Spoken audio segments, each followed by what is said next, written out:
Hi everyone and welcome to a new Genie webinar. Today I will show you how, using Genie Builder, you can create a bot to chat with the documentation of any Julia package. First, let's start with a quick introduction to Genie. Genie is the leading web framework for creating data apps in Julia. When we talk about data apps, we mean data-centric web applications that have interactive user interfaces that make it easier for the end user to explore data, run AI models, or interact with real-time simulations.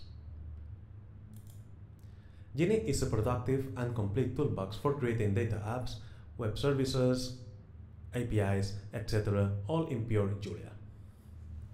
On the one hand, we have the open source Genie stack, which is implemented by several packages. The main package in this stack is Genie.jl, which brings all of the necessary features for creating full stack web applications and writing backend code. If you are familiar with Python, this would be similar to Django in the Python ecosystem.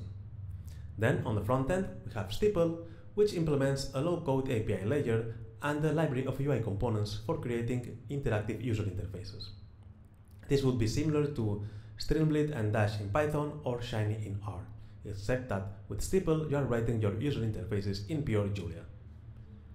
Then we have Searchlight, which is an ORM package for interacting with databases without having to write any SQL code. And finally, we have first-party plugins that bring enterprise-level features like authentication, authorization, API documentation, etc. Built on top of the open source stack, we have our premium tool, which is called Genie Builder. Genie Builder has been designed to enable the users to create their user interfaces up to 10 times faster without having to write any UI code. Among its features, we have a visual editor with a library of over 70 components and charts, a theme editor for a consistent look across all of your apps and also professional-looking applications, an integrated AI assistant to help you with building your apps and styling them, and one-click deployment on JuliaHub. Overall, Genie is a powerful toolbox that offers a low-floor, high-ceiling solution. It is beginner-friendly thanks to its low-code and no-code tools like Steeple and Genie Builder, and it also offers more advanced features for power users who need to create more complex apps that are to be deployed in production. Genie Builder can be run online on JuliaHub or also locally on your own VS Code. To run it on JuliaHub, log into your account, head over to the projects view and create a new project. Here, pick a Genie app type of project and configure it to your liking. Once you are done, head over to this projects view and you can launch the VS Code IDE right in your browser with Genie Builder prepared for you to start creating your application. Once you are done developing, you can deploy the application by clicking this deploy button right here, and after a moment you will have a link that you can share with others so that then they can also access the app. If you prefer to develop locally, you can install Genie Builder on your VS Code. To find it, head over to the extension tab and search for Genie Builder. There you will see the extension page and you can install it by clicking on the install button. In today's demo, I will show you how to create a chatbot with Genie Builder, and we will build it on top of the AI Help Me package. This is a package that enables you to communicate with an LLM right from the Julia REPL. It is fairly easy to use. You just need to import the package, and then using the AI Help Me call, you can ask anything and you will have the answer right there in the REPL. Besides LLM communication, the AI Help Me package also lets you index the documentation of any package you have installed on your system. Then, using this index documentation, you can ask questions using retrieval augmented generation. Essentially, what it does is, when you ask a question, the AI Help Me package will go look into a package's index documentation and will look for the most relevant parts to your query. It will then attach these parts to your question and send them to the LLM, and the LLM will answer your question using this enhanced context. And this is the interface of the application we are going to build on top of the AI Help Me package. As you can see, here to the right we have a settings panel where we can pick an LLM to use to answer our questions. Then we have a package selector, which will select the package we want to ask questions against, like we want to ask about its documentation. Then we have a field for the OpenAI key and the build index button so that we can index new packages as we install them. Then in the chat window, we have the chat history, and then at the bottom we have a field for entering the question that we want to ask. For instance, I could ask, how do I use this package.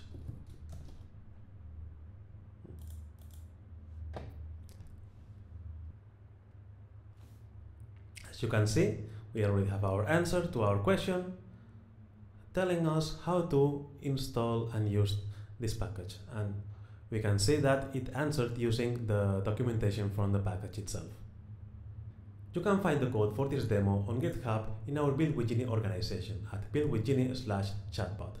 You can download it and open it in Genie Builder right away. Once you have opened Genie Builder on JuliaHub or installed it on your VS Code, you will see a new Genie tab here in the Explorer section. Inside of this tab, you will see a list of applications that are being managed by Genie Builder along with some of its properties. In the workspace, you will see the list of files for your applications. In general, a Genie app is implemented in two files. One of them, app.jl.html, which implements the user interface. We will not be editing this one manually, we will edit it using the visual editor. Then we have the app.jl file, which is the main entry point to the application, that is, what is executed when we run the Genie app. Inside of this file, we have all of the logic that manages the interactivity of the application. This app.jl acts as a bridge between your user interface and any other code that you might want to run.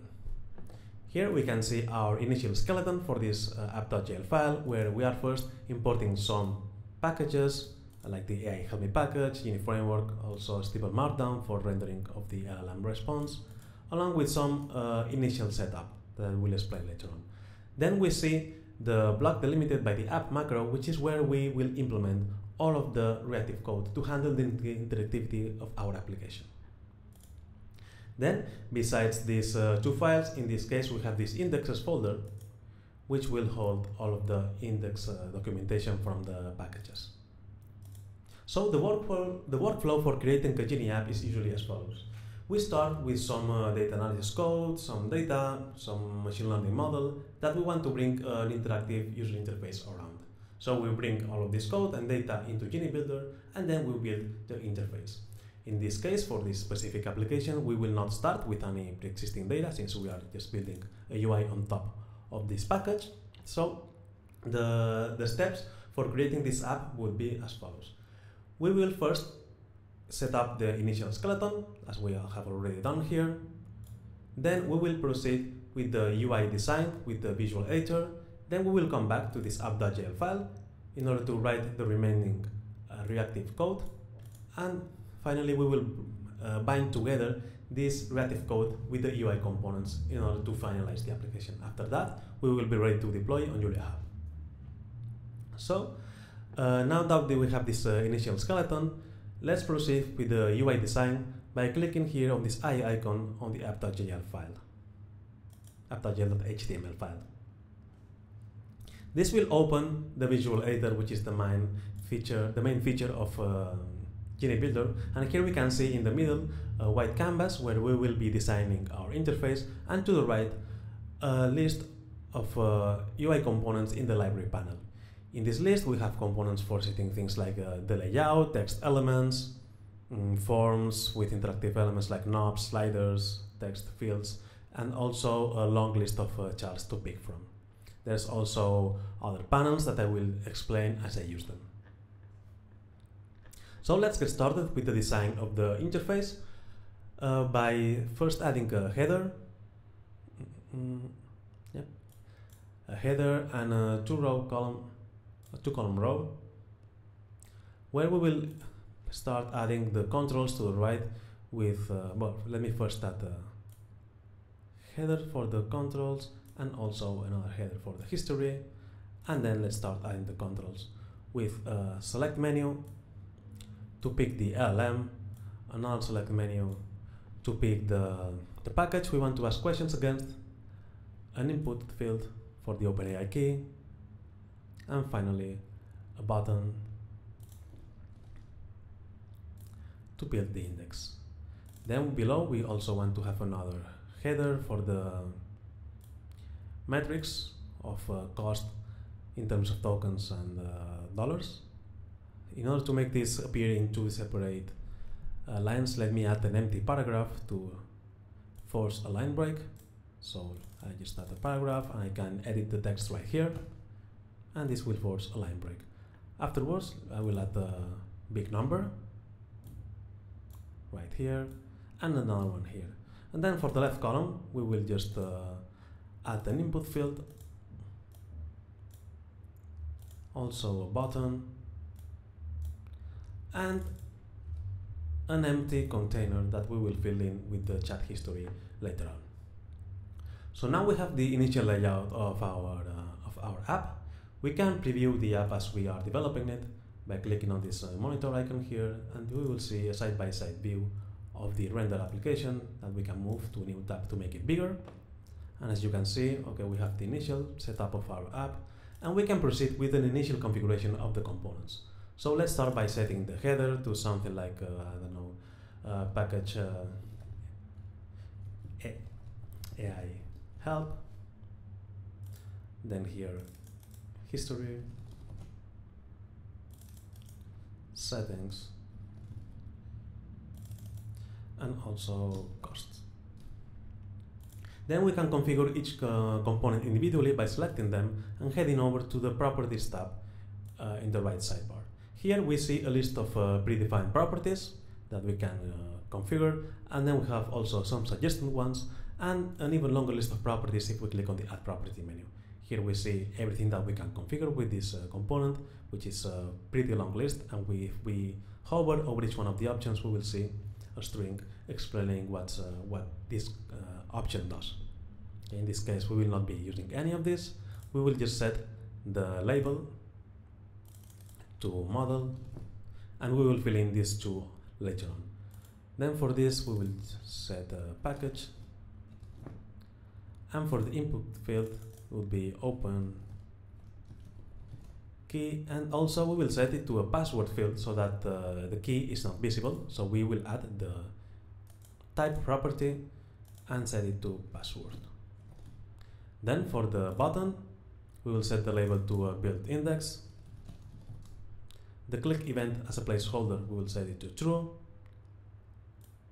And let me set an icon, then maybe a hammer or handyman. And similarly for this, we set the label to tokens and dollars. Okay, so then we configure this input field here for the questions.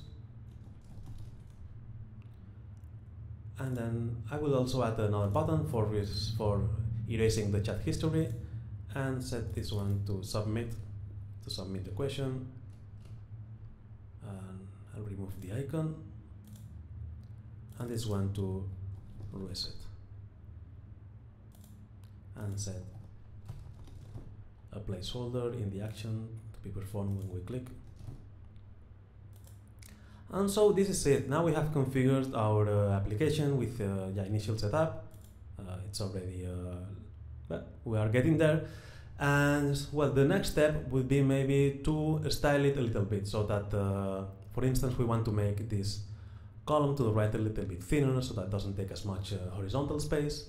So we can do this by selecting a component and heading over to the Styles tab. In here, we will see a list of all of the properties that we can change. These are CSS properties, and we can have we have a comprehensive list of dimensions, typography, colors, etc. And here at the top we have a list of CSS classes. Now the CSS classes apply a set of predefined styles. There's some that come included with the UI library that Genie uses. And in this case, we want to remove these two classes right here, col12 and col_sm, which are telling this column to take as much horizontal space as it can. So let me remove this and replace them with the col3 class, which tells it to take only 25% of the horizontal space. Now this would be it for the column, but let's say we also want to make this button centered. So to do this, we could do it with the Styles tab by selecting the button and setting some of its properties, or we could also use the AI Assistant. For this, we open the AI Assistant tab and ask it to, well, we first select the main container and ask it to center the button horizontally.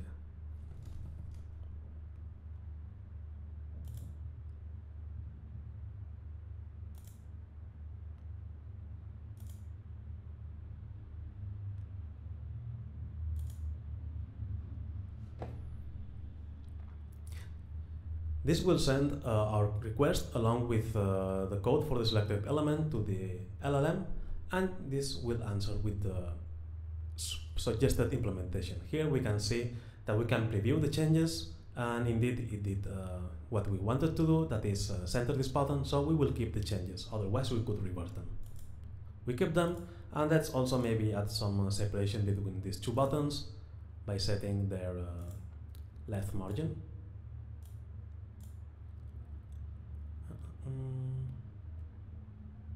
Let's see. Yeah, right here. Left margin a little bit. Okay, so we set it to 10. And this is it for the initial setup of the UI. Right, we have styling. Of course, nothing happens yet because we have not added any data for the UI to display. So that's what we will do next.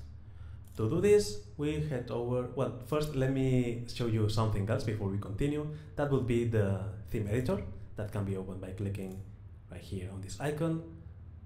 This will let you set global styling across your application for things like the colors that the app uses, text, fonts, sizes, families, etc. This will create a theme file that you can then reuse in other applications. So now that we are done with the initial setup of the UI, let's proceed by adding the code to handle the interactivity. Let's open the app.jl file, and in here let's see what this one does. As I said in the beginning, we first import some packages and functions that will be required in our app, and then we do some initial setup. This will set up the Genie environment. Then we declare a variable that will hold the list of packages that we have installed in our system. These are the packages that will be listed in this project toml file, in this case. Okay, so we will initialize our available packages to this, and then we will configure the LLM by setting the OpenAI key from our environment variable in our system. Okay. With this, we have the initial setup, and what we need to do next is implement the reactive code. The reactive code is written inside of this app macro, and this block delimited by the app macro, and this code is code that is instantiated individually for each user. That is, each user that is accessing our application will have their own copy of anything that is written in here. Okay, so we can have multiple users accessing our app at the same time. The first step when writing the reactive code is implementing the reactive variables to hold the state of the UI elements. So for instance, what we need to have is for each element in the UI, we need to have a variable in the Julia backend that will hold the state of this element. So let's say for the select menu that will list the list of LLM models to pick from, we want to have two variables. One to hold the list of LLMs that can be picked from, and then another one to hold the LLM that has been actually selected. And similarly for this selector, in the case of the input field, it will be a single variable to hold the string that we enter here in this field. Okay, so we start with the reactive code, with the reactive variables, and also let me say that the reactive variable is a variable that exists both in the front end and in the back end, so that when its value changes on one end, it is automatically transferred to the other end with two-way synchronization that is instantaneous without us having to do anything. So to begin with, we define the variables for the model selector. We start with a reactive variable tagged with the out macro. This macro indicates that this value is output from the Julia code to the browser. And we, as you can see, we initialize it to the list of LLMs that we want to be able to pick from. Then we define another variable, this time tagged with the in macro to indicate that this value comes from the browser to the Julia code. It's sent from the browser to the Julia backend. And we initialize it to GPT-4, that will be the default value selected in the drop-down menu. Similarly, for the list of packages to pick from, we initialize it to the list of packages that we had defined here. Again, tagged with the out macro. We have another variable to store the package that has been selected in the drop-down menu. We define another variable for the input field for the OpenAI key, And finally, we have a a variable that will be associated with the button, that is a boolean that is initialized at false, and when we click the button, it will be set to true. So given this initial setup of the reactive variables, let's set the bindings of these variables with the corresponding UI components. To do this, we head over to the visual editor and we select the relevant components by selecting them, going to the properties menu, and here we can set for the select menu, let's say the options, we set it to model options, the data binding we set it to model. Also for the package selector will be packages and selected package for this one, and for the OpenAI key we just set the data binding to OpenAI key. As you can see, this is what you see is what you get editor. So since we had already initialized our variables with some data, this is already showing right here in the live preview in the visual editor. Also, if when you are setting the bindings you don't remember what variables you have available or what they do, you have here in the bindings list a list of possible choices, and you can click on them and it will lead you right to their definition. As well, we also have the bindings panel that lists all of the defined variables. As you can see, when we hover over one of them, it will link us to the component that is bound to. So this is very helpful when you have a lot of elements in the UI and you need to find which component each variable is bound to. So we have established these initial bindings, and let's continue with the remaining of the UI, that is the chat window and also the cost indicators. So to do this, we continue defining reactive variables. One for the chat history, in this case it will be an array of question answer pairs, that is an array of tuples. Then for to store the question we will have an empty string, for the answer also another string, and then for the cost indicators a pair of floating point numbers, and for the buttons a pair of booleans. Then we also want each user to have their own configuration for the LLM in case they pick different way they want to enter different keys or set other options. We declare a private variable. This variable will not be sent to the browser, it is kept in the backend, but each user will have their own copy of this variable. Okay, so now that we have all of the necessary reactive variables, we can finish the setup by going back to the visual editor and setting up all of the components. To do this, again, set the binding for these two questions. Then for the submit, we set it to the action that we want to perform.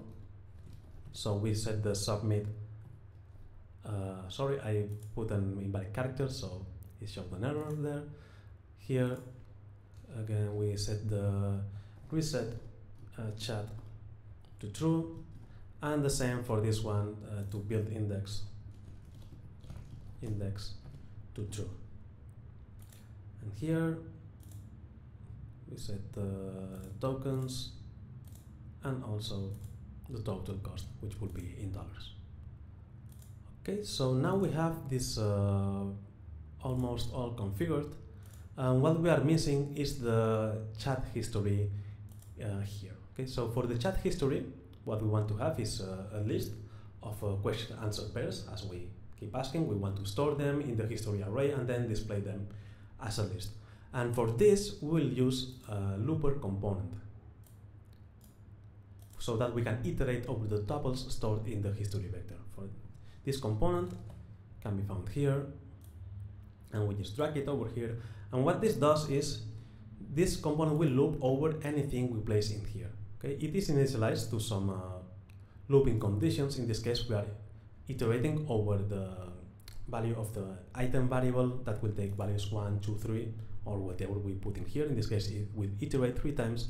And what we want to do instead of this, we want to iterate over the content of the history array. So let's do just that. So what we want to do is we want to iterate over the content of our history array. So we will do question answer in history.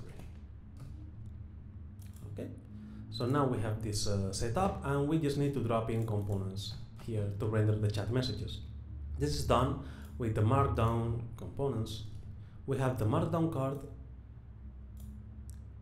that is essentially going to display the markdown text with a handy copy to clipboard button here, and let's configure it with the title, question, and also set the text binding to the content of the variables in the loop. As you can see here, we have all of our reactive variables that we had manually defined, but then there's also this variable marked with an asterisk. These variables come from the looper element that we had defined right here. So they are then available to pick from when you are using them inside. So for this one, we will also set the answer and tag it with answer. Okay, so we have this here. I think I picked the same twice. This would be a question, and this would be answer. Okay, good. And if we look at our preview, we can see that this is showing the initial content of our chat history. Okay, so now we have the UI implemented, all of the variables that hold the state of the components implemented, and what we need to do is add the code that will handle the interactivity, because right now when we click, when we do things on the UI, nothing happens because we have not implemented anything to handle this interactivity. And this is done again in the app.jl file. After we have written the reactive variables, we will implement the reactive handlers. These handlers are implemented with several macros. One of them is the onButton macro that implements a reactive handler. This handler will watch a list of variables, in this case it's just the submit variable, and run a snippet of code whenever the value of this variable changes. So for this handler, we are watching the submit variable that is initially set up to false, and when we click on the submit button, this will be set to true, and this code in here will be executed. Inside of this code, what we do is we first check if the index for the package that we had selected, you can see here the selected package variable that is default to AI Help Me. So if the index for this package that is stored here does not exist, then we will display a notice saying that we cannot ask questions about this package because its index does not exist, and so we will need to build it first. If the index already exists, we can proceed with loading of the index, then sending our question to the LLM along with some other configuration that's we set initially.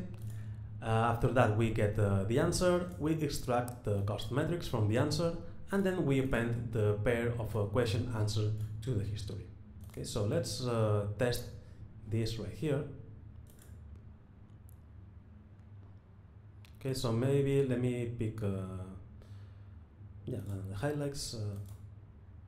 You can see since the highlights package has not been indexed, we see package highlights not indexed in a notice here. So let's select another one that has been indexed and maybe ask, what is this package about?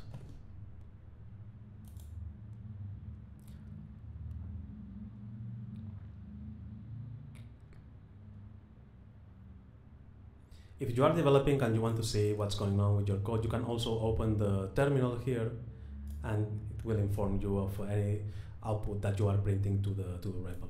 So you can see here we already have our answer, but one thing that I noticed is that we did not have any visual feedback for what was happening. So we clicked the button, but we didn't know if anything was going on. So let's fix just that and set the buttons so that when they're so that they have a loading indicator when something is happening. We can add the loading property here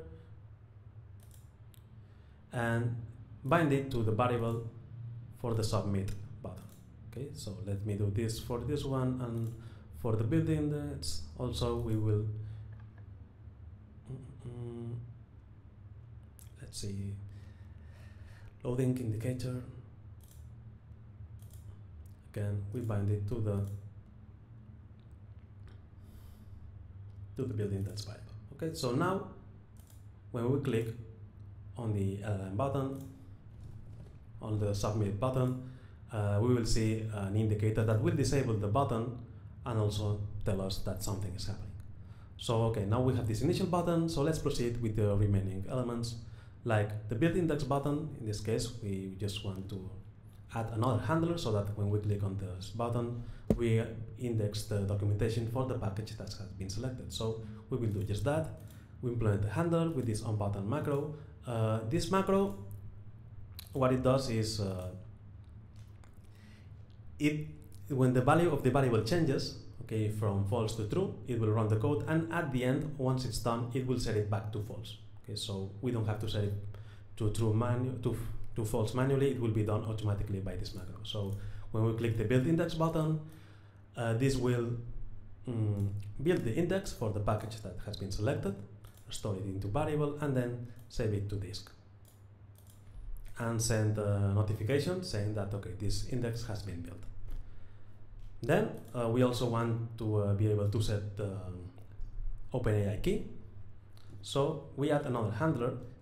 This time we use the onChange macro to implement this handler, which will watch a list of variables, and when the value of one of the variables changes, it will run a snippet of code. In this case, when we introduce a new key in the text field, we just configure the LLM again and store this configuration in the keyword arguments variable. And finally, we have another button for resetting the chat that again we implement with the onButton variable that we just erase the history by setting it to an empty array. And finally, for implementation details, you can see it here that we have this dependency call that will import all of the necessary files in order to enable the markdown rendering that we have from the stipple markdown package right here. And at the end, we also have this page macro that simply defines a route, so that when we visit the route path in our application, it will render this page defined here in this app.jl.html file. So now we are done with the implementation, all of the interactivity. We have done pretty much everything, I believe. Let's see. Okay, now it's reset. So yeah, now we are done with the interaction, everything of our application, and it's almost, I would say it's finished. And as you can see, this is a very, I would say straightforward workflow for creating your applications. You bring your code, your data analysis, code, your data, anything into Genie Builder, then you design the interface with the visual editor, you add your backend code to handle the interactivity, and then you bind them together in order to make the application work and show the data that you want it to display. And this is, I would say, it's a very productive workflow for people like me. I'm an electrical engineer, so I'm not very familiar with web development or anything like this.